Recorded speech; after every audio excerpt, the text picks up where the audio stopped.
আলামিন গোটা জগৎ সাজাইলেন দুনিয়ার মানুষ একমাত্র তোমার খেদমতের জন্য। কিন্তু এই দুনিয়া যে বানাইলেন, মানুষ বানাইলেন, আদম হাওয়া বানাইলেন, সব কিছু বানাইলেন আমার আল্লাহ একমাত্র নবীর উসিলায়। কে সেই নবী? আমার আদম হাওয়াকে আমার আল্লাহ জান্নাত থেকে বের করে দিলেন। বের করে দেওয়ার পর 300 থেকে 350 বছর যাব আদম হাওয়া কান্না করে আল্লাহর যত নাম আছে সব নাম নিয়ে কাঁদে। গফুরুর রহিম নাম তোমার আল্লাহ আল্লাহ আল্লাহ রহিম রহমান নাম তোমার আল্লাহ।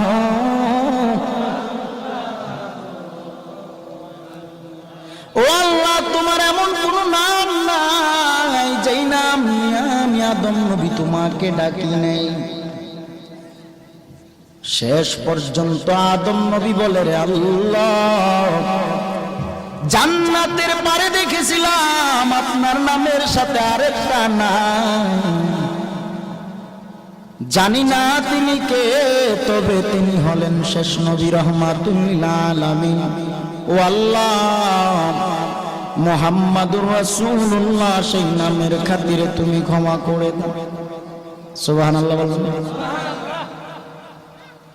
ওই নবীজির নাম মুবারক নিয়া আল্লাহর কাছে ক্ষমা চাওয়া মাত্র আল্লাহ বলে, রে আদম, অনেক দেরি করে ফেলেছো।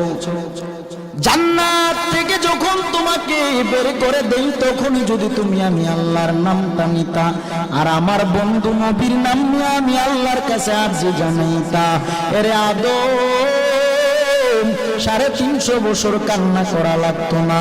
তোমার একবার যদি খালি আমার নবীর নামের দোহাই দিতা, এরে আদম, তোমাকে আমি আল্লাহ জান্নাত থেকে বের করতাম না। এরে নবীর উম্মতের দল, ও খাগালিয়ার মানুষ, কে সেই নবী আমার যেই নবীর জন্য গোটা জগৎ পাগল? আমরা মানুষ হইয়া ওই নবীকে চিনলাম না রে বাবা। কে সেই নবী আমার যেই নবীর মা নাই, বাবাও নাই? নবী কোনদিন মা হারা চিন্তায় এত পরিমাণ কাঁদে না।